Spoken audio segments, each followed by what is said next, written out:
Good day everyone, I am Clarence Monreal and our topic is about global citizenship.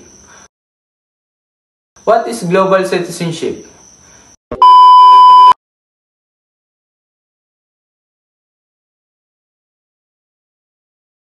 Global citizenship, it refers to the idea that individuals see themselves as part of a global community, rather than being solely defined by their national or local affiliation.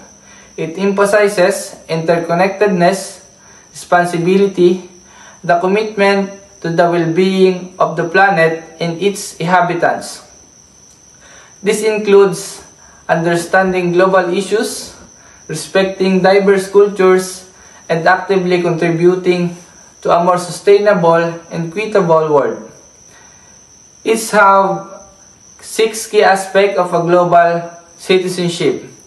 Number 1 is interconnectedness. Interconnectedness, recognizing that action in one part of the world can have far-reaching consequences elsewhere.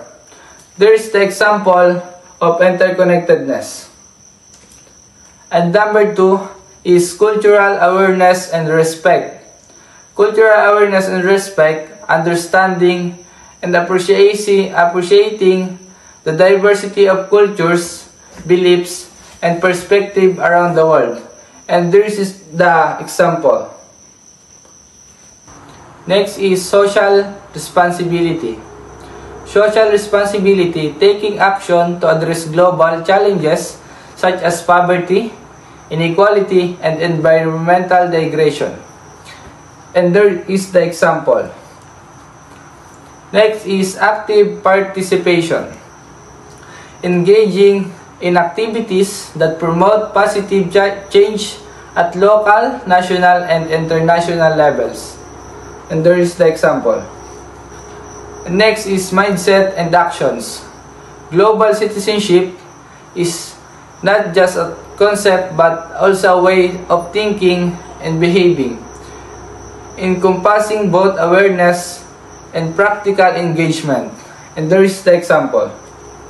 Lastly, not most mutual exclusive with national citizenship.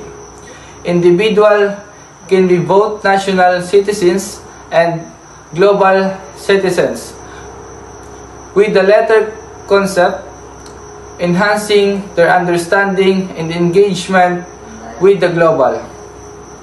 And that's all. Thank you very much.